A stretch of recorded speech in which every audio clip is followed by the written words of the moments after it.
말씀은 마태복음 5장 1절에서 12절까지 말씀입니다. 마태복음 5장 1절에서 12절까지 말씀 제가 공부해 올립니다.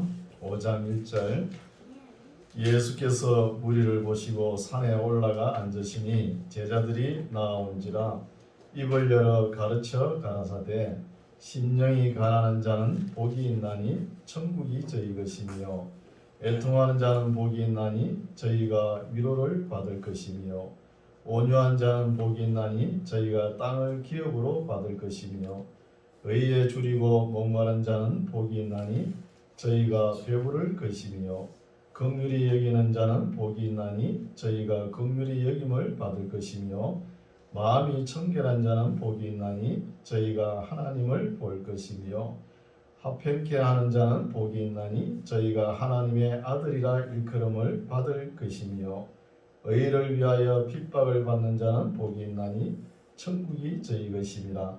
나를 인하여 너희를 욕하고 핍박하고 거짓으로 너희를 거스려 모든 악한 말을 할 때에는 너희에게 복이 있나니 기뻐하고 즐거워하라. 하늘에서 너희의 상이 큽니다. 너희 전에 있던 선지자들을 이같이 핍박하였느니라. 아멘. 할렐루야. 오늘은 부활절로 다 지키죠. 우리 교회는 앞에 부활절 행사라고 크게 안 하죠. 다른 교회와 조금 다릅니다. 오늘 말씀은 물론 우리가 부활의 신앙은 끝까지 가지고 가야 되겠죠. 우리 부활이 없으면 우리 기독교에 생명력이 없는 거예요. 부활의 소망을 늘 간직하면서 믿음 생활 하시기 바랍니다. 오늘 말씀은 이제 마태복음 5장부터 7장까지 산상보훈의 말씀이에요. 산상수훈, 산상복음이라고도 말씀하죠. 신구약 성경 통틀어 가지고 여기만큼 중요한 데가 없는 거예요. 우리에게 아주 중요한 교훈이 담겨 있는 거예요. 우리는 그리스도인이잖아요. 그렇죠? 그러면 예수님께서 부활하시고 이렇게 우리를 위해서 우리 죄를 구속하신 그 은혜에 보답하려고 그러면은 우리 뭘 알아야 됩니까? 우리가 삶을 어떻게 살아야 되는가, 거기에 대한 말씀이 나와 있는 거예요. 우리 삶으로 하나님께 영광을 돌리는 삶이 되시기 바랍니다. 오늘 어떤 말씀을 하시는지 보겠습니다.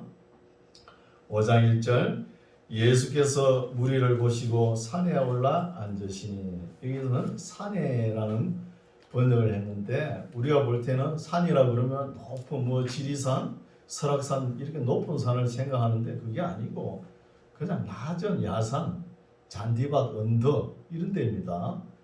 그래 이것을 보고 누가는 보면 평지를 그렇게 번역하지 않았습니까? 잔디밭에 올라가 앉으시니 제자들이 나온지라. 교인, 신자 아니죠. 제자들이 나온지라 입을 열어 가르쳐 가라사대. 이런 말씀도 그냥 쭉 읽으면 넘어갈 수 있지만 아주 중요한 말씀이죠. 우리가 입을 열어 가르쳐야 되는데 우리 한국 교회는 이것이 참 안 되어가지고 지금 너무 어려움을 겪고 있는 거예요. 그냥 기적이나 능력이나 신비학을 받아가지고 교인들은 성도들을 많이 끌어모으고 헌금이나 많이 하고 이러면 목회 성공한 줄 아는 거예요. 예수님은 그렇게 절대 말하지 않습니다. 성경을 똑바로 보십시오. 여기서 예수님께서 입을 열어 가르쳐 이런 말씀이 나오지 않습니까? 이런 말씀이 예수님 위에는 아마 에스라 때 아마 하나님의 말씀을 낭독하고 가르쳤을 거예요. 또 그 위에는 사무엘 때 가르쳤을 거예요. 사무엘 때 그때가 언제냐? 예수님 당시보다 1000년 전에 1000년. 그 뒤에 에스라 한 500년 후에 나왔지. 에스라 나온 뒤에 이제 예수님께서 한 500년 만에 이제 또 가르치시는 거예요. 그럼 교육이 중요한 거예요. 교회 가면은 목사 말에 순종해라 그러죠? 아니에요. 요새는 목사 말도 똑바로 들어야 되는 거예요. 진정으로 하나님의 말씀을 선포하시는지 아니하시는지 짚어봐야 되는 거예요. 목사가 세상 말을 다 끌어와가지고 설교했다 그러면은 그거는 하나님의 종이 아니에요. 그거는. 오늘날 성도들 수준이 높지 않습니까? 짚어보십시오. 저도 제가 잘못하는 게 있을 거예요. 말씀하세요. 그래서 교육이 굉장히 중요한 거예요. 교육이. 우리가 교회를 에클레시아라 그러죠. 헬라어로 에클레시아라 그러는데 이 뜻이 뭐냐? 세상의 무리에서 불러냈다는 뜻이에요. 불러냈다는 거예요. 왜 불러냈을까요? 우리를 예수님께서 말씀하시잖아요. 하늘의 능력과 땅의 권세를 하늘의 권세와 땅의 권세를 내게 주셨으니 너희가 모든 족속으로 아버지와 아들과 성령의 이름으로 세례를 주고 내가 너희에게 분부한 모든 것을 뭐라고 하셨어요? 가르쳐 지키라 그랬지 않습니까? 이 말씀을 잊어버리는 거예요. 이 말씀을. 한국 교회는 모든 걸 잘합니다. 기도도 잘하고 찬양도 잘하고 그렇죠? 헌금도 잘하고 또 선교도 잘합니다. 딱 한 가지 안 하는 게 있어요. 안 가르치는 거예요. 안 가르치고 안 배운다는 겁니다. 안 가르치니까 뭘 배워가지고 실천하겠습니까?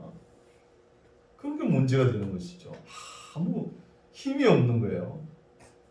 기사와 능력은 금방 지나가는 거예요. 지나가는 거. 안 가르친 결과가 오늘날 기독교가 너무 힘이 없고 세상 사람의 지탄의 대상이 되는 거예요. 지탄의 대상이. 그래서 오늘 우리가 어떻게 살아야 세상 사람들이 우리를 우러보고 너희들이 다니는 교회도 나도 한번 나가고 싶다. 이런 모범을 보여야 되잖아요. 삶으로. 그런 이야기를 합니다. 오늘 말씀에. 자, 살펴볼게요. 2절 입을 열어 가르쳐 가라사대 심령이 가난한 자는 복이 있나니 천국이 저희 것임이라는 거예요. 어떻게 심령이 가난한데 복이 있습니까? 복이 없어야 되죠. 이게 뭐냐? 파라독서예요. 헬라어로 파라독서. 역설적인 진리라는 거예요. 역설적인 진리. 우리가 삶을 살아보면은 너무 물질이 풍족하면은 지금 내 앞에 100억이 있다 그러면은 예수 믿겠어요? 안 믿어요. 그 물질 따라 살기 바쁜데 예수를 왜 믿어요? 또 우리가 어렵게 갱건하게 사는 사람이 없잖아요. 그러면서 부자한테 가가지고 예수 좀 믿으세요 이렇게 복음 전도하면은 그 부자가 어떤 말을 하냐?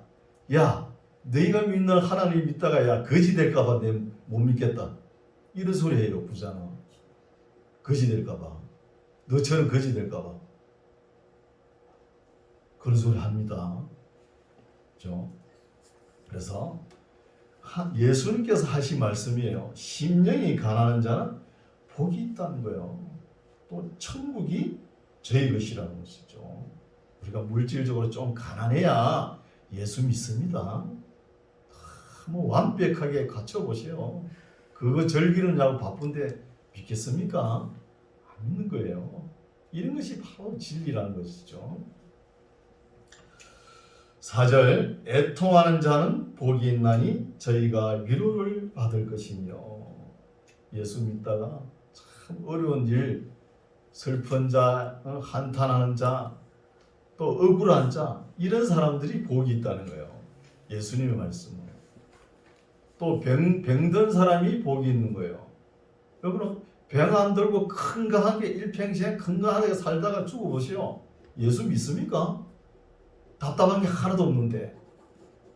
그리고 우리에게 질고를 주시더라도 이것을 믿음으로 받아들이라는 거예요. 이게 참된 믿음입니다. 5절 온유한 자는 복이 있나니 저희가 땅을 기업으로 받을 것이니라. 온유한 자. 저도 이렇게 겉으로 볼 적에는 좀 강한 이미지가 있지만 사실 보면은 내면으로 보면은 사람이 무서워요. 대인 공포증이 있어요. 저희도 어떤 사람은 큰 소리를 하면은 그냥 막 기가 죽어가지고 말을 못해요. 제가 대인 공포증이 있어가지고 그리고 또 여자들 앞에 가면 더 말을 못하고 그런 게 있습니다. 그런 거 보면은 이 지구상의 땅을 정복하는 사람들은 강한 사람들이 하죠. 우리 역사 수업 중간 시대 읽어왔잖아요. 고레스 같은 사람 얼마나 강합니까? 온 세계를 갖다가 다 제패하지 않습니까? 징기스칸 같은 사람 대단하죠. 나폴레옹 내 사전에 불가능이 없다. 대단하죠. 그럼 그런 사람이 얼마나 갑니까? 오래 못 가는 거예요. 푸른 초원의 사자 보십시오. 사자. 그렇게 땅을 많이 정복하잖아요. 정복하지만 초원에 가면 뭐가 많아요? 토끼와 스프링박 이런 것들이 많잖아요. 노루라든지 사슴. 그러니까 온유한 사람이 땅을 차지하는 거예요. 땅을 온유한 사람이. 6절 의에 줄이고 목마른 자는 복이 있나니 저희가 배부를 것이며 우리가 배부를 것이다 그러면은 뭐 육신으로 먹어가지고 배부른 것도 있지만 여기에서 말씀하시는 거는 의에 줄이고 목이 마르다는 거예요. 어려운 것을 더 행하려고 줄이고 목마르다는 거예요. 이거는 사람에게 베푼 것을 가지고 사람에게 보상받는 게 아닙니다. 하나님께 보상받는 거예요. 하나님께. 7절 긍휼히 여기는 자는 복이 있나니 저희가 긍휼히 여김을 받을 것이요. 우리 성령의 열매를 보면은 인내와 자비, 양선 이런 열매가 있죠. 그 자비가 긍휼이에요. 야고보서 보면은 긍휼 없는 자는 긍휼 없는 심판을 받는다고 되어 있는 거예요. 긍휼이 인생을 다 살다가 하나님 만나야 될 거 아닙니까? 긍휼이 하나도 없다야 그러면 어떡합니까? 심판이 바로 임한다는 거예요. 8절 마음이 청결한 자는 복이 있나니 저희가 하나님을 본다네요. 마음이 단순하고 청결하고 깨끗한 사람이 하나님을 본다는 거예요. 뭐 시력이 좋아서 보는 게 아니죠. 우리의 마음의 눈이 깨끗해야 된다는 것이죠. 9절 화평케 하는 자는 복이 있나니 저희가 하나님의 아들이라 일컬음을 받는다는 거예요. 화평케 하는. 어디 가보면 항상 싸우는 사람 있죠. 트러블 메이커, 피스 메이커가 돼야 되는데 항상 화합하고 조직을 이끌어가고 이래야 되는데 항상 싸우려고 그런 사람이 있어요. 이런 사람이 문제가 된다는 것이죠. 10절 의를 위하여 핍박을 받는 자는 복이 있나니 천국이 저희 것임이라는 거. 의를 위하여 핍박을 받는 자. 오늘날은 그리스도인들은 신앙생활 하기 너무 편하죠. 아무 핍박이 없는 거예요. 아무 핍박이 없죠. 그럼 기독교 역사상 이렇게 핍박이 없던 시대가 없었거든요. 그럼 아무 핍박 없으니까 나중에 천국에 가가지고 상이 있을란가 이게 의문점이에요. 우리가 잘 아는 대로 10대 밖에 엄청난 고난의 역사가 있지 않습니까? 이런 적이 없어요. 이런 적이. 우리가 예수 믿으면서 때로는 손해도 보고 욕도 먹고 남한테 좀 딸기 뺨자 한 대 맞아보고 이렇게 울분이 차고 이래야 믿는 뭐 보람이 있을 텐데 아무 핍박이 없으니까 이거 뭐 믿는 건지 안 믿는 건지 몰라. 오늘날 시대는. 이것이 어떻게 되냐면은 한때는 한참 핍박이 심했잖아요. 우리나라에도. 그 핍박이 심할 때는 하나님께 기도를 하죠. 하나님 이 핍박을免쾌해 주세요. 기도하지 않습니까? 그 기도를 이제 들어주니까 맥이 다 빠지는 거야. 아무것도 맥이 빠져버렸죠. 그 누가 이용하냐? 마귀가 이용하는 거예요. 마귀가 기독교인들을 예수 잘 믿는 사람들을 계속 핍박해 보니까 믿음이 더 좋아지는 거야. 더 좋아지니까 마귀가 어때요? 그냥 성경도 보지 말고 편한 예수를 믿어라 이러는 거예요. 지금은 그런 시대예요. 이런 소리도 우리 만날 교회니까 듣지 딴 데 가면 이 소리 못해요. 목사들이 성도들 눈치 보느냐고. 그래서 보면은 의를 위하여 핍박을 받는 자는 복이 있나니 천국이 저희 것임이라. 나를 인하여 너희를 욕하고 핍박하고 거짓으로 너희를 거스려 모든 악한 말을 할 때에는 너희에게 복이 있다는 거예요. 좀 핍박을 감수하고 믿음으로 살아가시기 바랍니다. 12절 기뻐하고 즐거워하라. 하늘에서 너희 상이 큽니다. 여기서 상이라 그러면 1등, 2등 뭐 금상, 대상 이런 게 아니고 계시록 22장 12절의 말씀을 보면 내가 한 대로 갚아주리라 이런 말씀이 있어요. 네가 행한 대로 갚아준다. 이거는 보상의 의미가 있습니다. 보상의 상이 큼이라 또 번역을 했는데 이것도 많다는 뜻이에요. 많다, 보상이 많다 이렇게 번역하는 게 바르죠. 너희 전에 있던 선지자들을 이같이 핍박하였느니라. 우리 예수님께서 신약 시대에 성도들의 위치는 구약의 선지자급이라고 대우를 해주시는 거예요. 그러니까 성도님들을 함부로 하면 안 되겠죠. 맨날 어린애 취급하면 안 되는 거예요. 목사가 설교하면서 온갖 그 예화를 다 가져오고 해석을 딱 해가지고 이렇게 순종만 해라. 이게 아닙니다. 목사도 같이 배우고 같이 하나님의 말씀을 행하는 거예요. 그건 기계적밖에 안 되잖아요. 자유가 없잖아요. 그렇죠? 순종만 하라 그러고.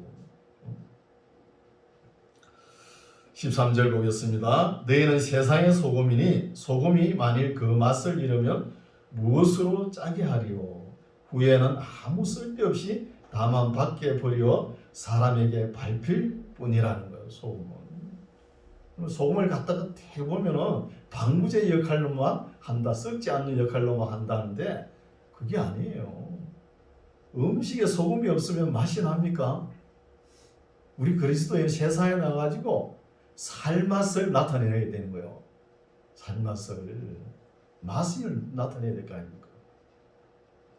14절 너희는 세상의 빛이라. 산 위에 있는 동네가 숨기지 못할 것이요 사람이 등불을 켜서 말 아래 두지 아니하고 등경 위에 두나니 이름으로 집안 모든 사람에게 비치느니라. 이거 빛과 소금의 역할을 하라는 거예요. 우리가 세상 사람들이 우리 삶의 모습을 보고 저 사람 보니까 참 살맛 난다 이런 소리를 들으려면 보통 사람으로 살아가면 안 되겠죠. 보통 사람으로. 16절 이같이 너희 빛을 사람 앞에 비치게 하여 저희로 너희 착한 행실을 보고 하늘에 계신 너희 아버지께 영광을 돌리게 하라고요. 그 착한 행실에 줄을 끊으세요. 오늘 주제와 같은 거예요. 이게 착한 행실 뭐냐 하면은 칼로스 에르고라는 단어예요. 앞에 착한 걸 보면은 아가도스라고 이렇게 또 번역하거든요. 이거는 보통으로 번역하면은 그냥 선하다 이렇게 생각할 수 있어요. 그러나 칼로스로 번역하면은 매력적이고 감동적이고 강력하다는 뜻이에요. 매력적이고 감동적인 뭘 하라고요? 행실을 하라는 거예요. 행실이 에르곤이거든요. 에르곤. 우리 기독교인들의 삶이 이렇게 돼야 된다는 것입니다. 앞에도 역설적인 진리가 나왔죠. 그런 것처럼 사는 모습을 오늘날 찾아볼 수 없으니까 모르겠어요. 예수님께서 빨리 오셔야 되지 않나 봅니다. 찾아볼 수 없으니까.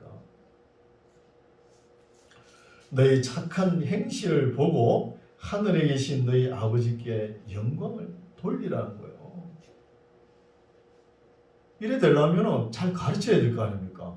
목에다가. 또 성도는 배우려고 해야 될 거 아닙니까? 맨날 수준이야 복타령만 하고 앉았고 교회마다. 그게 문제라는 거예요. 잘 가르쳐 보세요. 그대로 따라갈 거 아닙니까? 또 배우려고 해보세요. 그대로 순종하면 가면 되잖아요. 그래 하기 힘들죠. 힘들지만 이 말씀은 진리입니다. 진리는 타협이 안 되는 거예요. 진리는. 17절 내가 율법이나 선지자나 폐하러 온 줄로 생각지 말라. 폐하러 온 것이 아니요 완전케 하려 함이라는 거예요. 레위기 19장 말씀 보면 윤리와 도덕적인 삶의 모습이 있잖아요. 그거 가지고 안 된다는 거예요. 예수님은. 안 되니까 오늘 마태복음 5장에서 7장까지 산상보훈의 말씀을 더 보태라는 거예요. 우리의 삶 속에. 18절 진실로 너희에게 이르노니 천지가 없어지기 전에는 율법의 1.1핵이라도 반드시 없어지지 아니하고 다 이루리라. 그러므로 누구든지 이 계명 중에 지극히 작은 것 하나라도 버리고, 이 계명이 뭐죠? 앞에 말했잖아요. 첫 번째가 산상보훈의 말씀 5장에서 7장 말씀이고, 더 넓게는 구약의 레위기 말씀이고, 더 넓게는 66권의 말씀이라는 거예요. 이 말씀을 갖다가 작은 것 하나라도 버리고, 또 그같이 사람을 가르치는 자는, 버리면서 가르치는 자는 천국에 지극히 작다 일컬음을 받는다는 거예요. 하나님 말씀을 이것 빼고 저것 빼고 앞에 것 빼고 뒤에 것 빼고 다 빼버리고 맨날 복 잘된다 복 준다 그런 이야기하면 안 된다는 거예요. 그런 이야기하면 외치다 천국 가보시오. 지극히 작다는 판결을 받는 거예요. 천국 가겠죠 뭐. 일컬음을 받을 것이요 누구든지 이를 행하며, 이가 뭐죠? 앞에 그 66권 말씀, 그죠? 행하며 가르치는 자는 천국에서 크다 일컬음을 받는다는 거예요. 행하면서 가르치는 자. 내 생각을 다하거나 또 하나님의 말씀을 빼먹거나 노닥거리지 말고 빨리빨리 가르쳐야 되는 거예요. 교회 나와서 2년 3년 되면 66권의 말씀을 다 알아야 되는 거예요. 알게끔. 성도들도 배우려고 하고 그래 돼야 된다는 것이죠. 그러면은 천국에서 크다 일컬음을 받으리라. 내가 너희에게 이르노니 너희 의가 서기관과 바리새인보다 더 낫지 못하면 결탄코 천국에 들어가지 못하리라. 천국 어떻게 합니까? 믿음으로 가죠. 믿음으로 갑니다. 행위로 안 가죠. 그러면 그 믿음을 따져봅시다. 행위 없는 믿음이 있다면서 행위를 똑바로 안 하면 그게 믿음입니까? 행함이 없는 믿음이 아니라고 하지 않습니까? 이 말씀도 착각해가지고 그냥 믿습니다 하고 가만히 있는 거예요. 이것도 문제죠. 그래서 우리가 믿음도 앞에서 말했죠. 칼로스 에르고 착한 행실이 동반돼야 된다는 거예요. 그게 참 믿음입니다. 21절 옛사람에게 말한 바, 아니지 20절이죠. 20절 내가 너희에게 이르노니 너희 의가 서기관과 바리새인보다 더 낫지 못하면 결탄코 천국에 들어가지 못한다는 것이죠. 21절 옛사람에게 말한 바 살인치 말라. 누구든지 살인하면 심판을 받게 되리라 하였다는 것을 너희가 들었으나 나는 너희에게 이르노니 행제에게 노하는 자마다 심판을 받게 되고 행제를 대하여 나가라 하는 자는 공회에 잡히게 되고 미련한 놈이라 하는 자는 지옥불에 들어가게 된다는 거예요. 행제에 관해 관계를 잘 유지해야 되겠죠. 행제를 보고 나가라 이런 거는 골이 비었나 이런 소리예요. 나가라는 말 뜻이 골이 비었나 empty head, 이런 욕이죠. 이거는 그렇죠.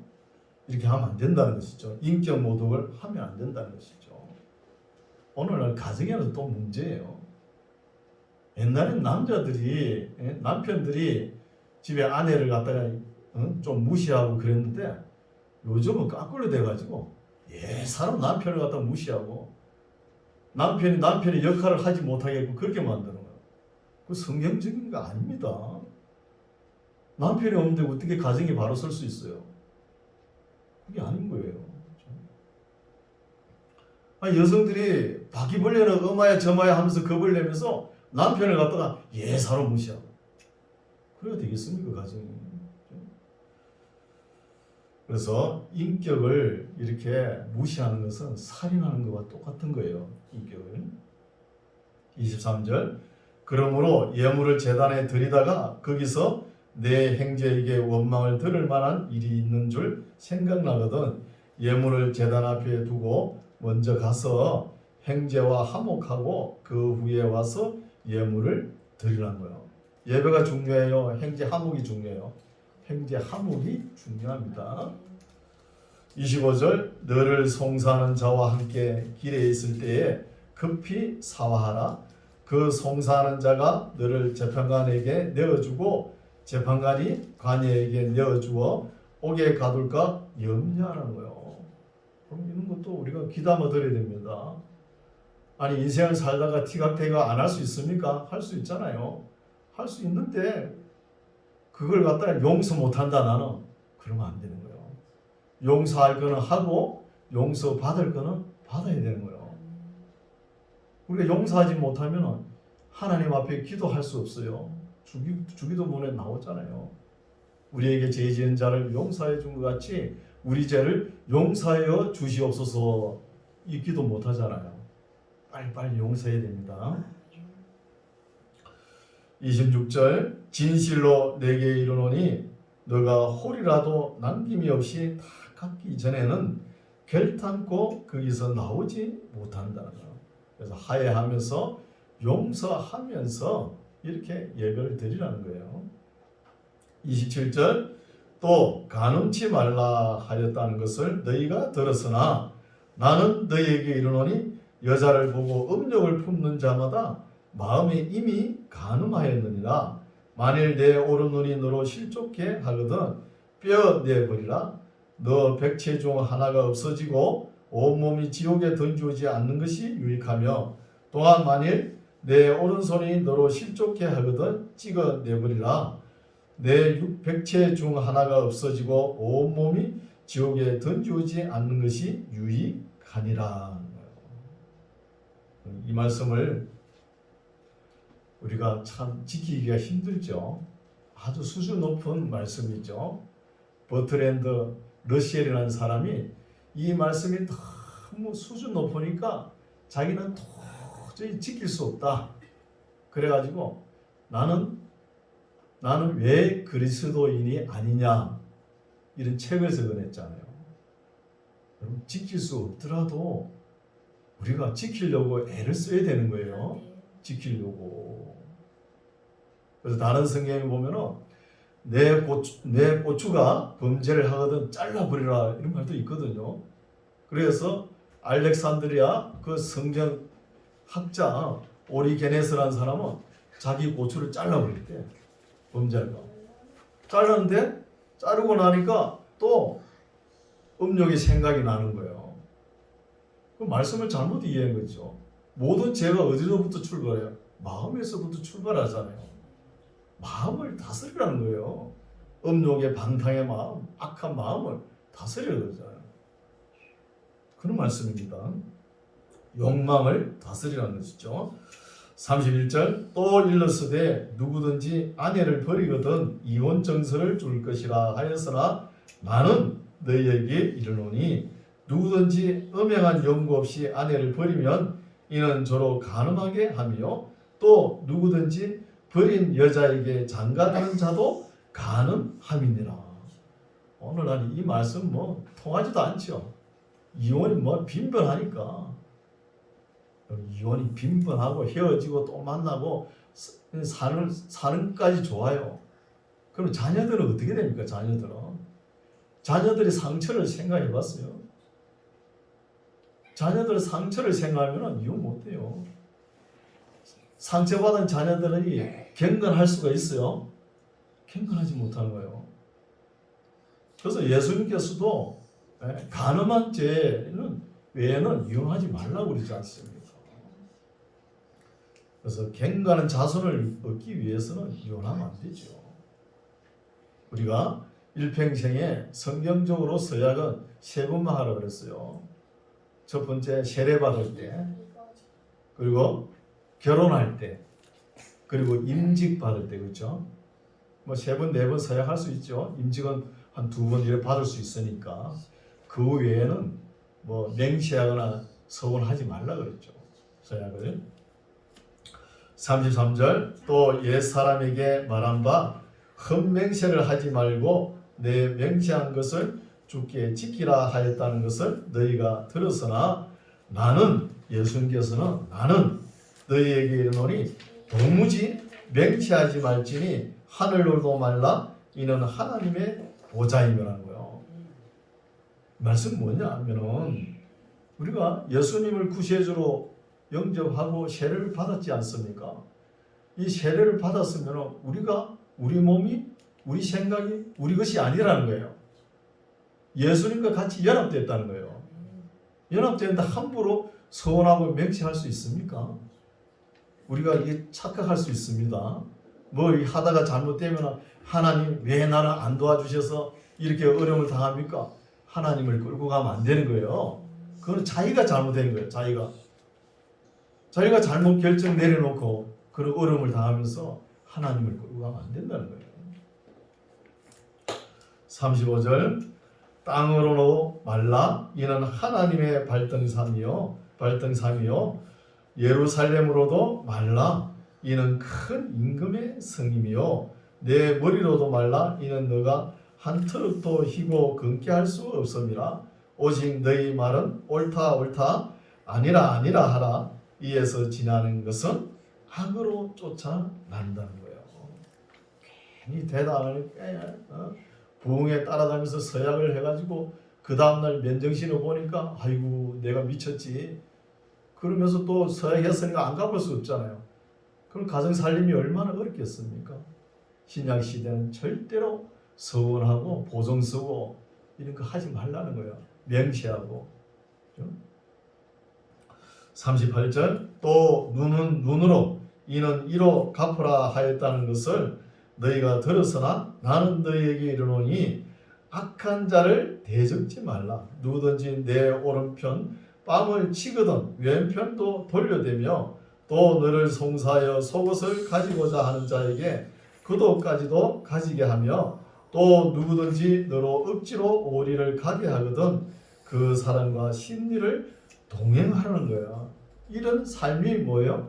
칼로스 에르고 착한 행실의 삶이고 우리가 소금의 역할을 감당하고 빛의 사명을 감당하는 거예요.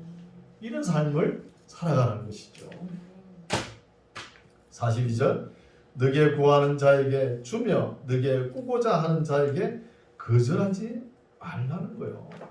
남에게 돈을 빌려줬으면 그냥 내가 너게 준다 이렇게 주고 말아요. 그걸 꼭 받아야 되겠다. 아침에 자고 일어나면 그 사람한테 가서 빚을 갚아라 이러면 안 되는 거예요. 조금만 차원 높게 생각하면 되는 거예요. 내가 힘써 참 아끼고 이렇게 모았는데 모은 걸 빌려줬는데 그 사람이 참 갚을 능력이 안 되면 어쩔 수 없잖아요. 그때는 좀 차원 높게 내가 평소에 선한 일도 안 했는데 이참에 선한 일 내 돈을 안 갚았지만 선한 일 hensen 치고 그냥 넘어가는 거. 넘어가야 하나님께서 또 갚아주시면 받는 거고 못 갚으면 천국 가서 보상할 거 아닙니까 하나님께서. 그런 믿음으로 사는 거예요. 43절 또 내 이웃을 사랑하고 내 원수를 미워하라 하였다는 것을 너희가 들었으나 나는 너희에게 이르노니 너희 원수를 사랑하며 너희를 핍박하는 자를 위하여 기도하라는 거예요. 여기서 꼭 원수를 사랑하라 그런다고 원수와 결혼하라 이런 말 아닙니다. 그냥 원수가 필요한 걸 공급해 주라는 거예요. 아직까지는 우리 편이잖아요. 아직까지 원수가 살아있다면 그 원수가 죽어가지고 마귀가 지옥으로 끌고 가면 할 수 없지만 끌고 가기 전까지는 우리 편이잖아요. 충분히 해결할 수 있잖아요. 언제 해결할지 모르니까 기본적인 거는 같이 필요하면은 나눠주라는 거예요. 이런 말씀을 초대교회는 문자대로 실천해가지고 우리 기독교가 참 부흥을 일으켰잖아요. 문자대로 실천했어요. 그래 그 거대한 로마도 뒤엎었잖아요. 로마 제국도. 그리고 그리스 철학도 꺾어버리지 않습니까? 이런 말씀을 문자대로 실천하니까. 우리나라에도 있죠. 사랑의 원자탄 손양원 목사 있잖아요. 여수 순천 반란 사건 때 그 아들 동인이와 동신이가 그 왼수고도 사람한테 총에 맞아 죽었잖아요. 아들을 죽인 사람을 양자로 맞이하지 않았습니까? 그런 삶을 사는 거예요.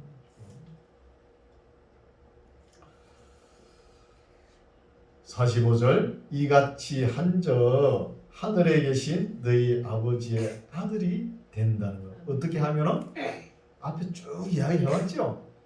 칼로스 에르본 착한 행실, 소금과 빛의 역할을 잘 감당하게 이렇게 살면은 너희 아버지의 아들이 된다는 거예요. 그러니까 대리니 이는 하나님이 그 해를 악인과 선인에게 비치게 하시며 비를 어려운 자와 불의한 자에게 내려오십니다. 이거는 똑같이 내려주는 은혜죠.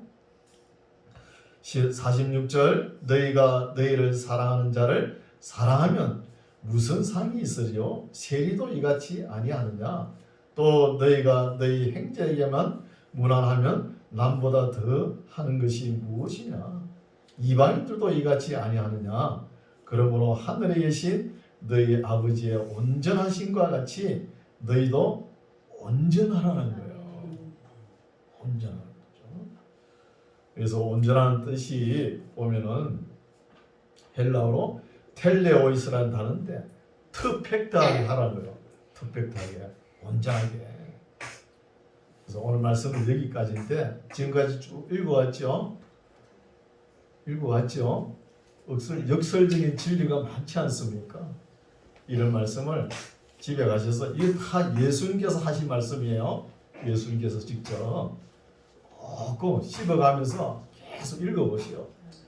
읽어보시면서 우리의 삶을 어떻게 살아야 하나님께서 영광을 받으시는가 깨달으시기 바랍니다.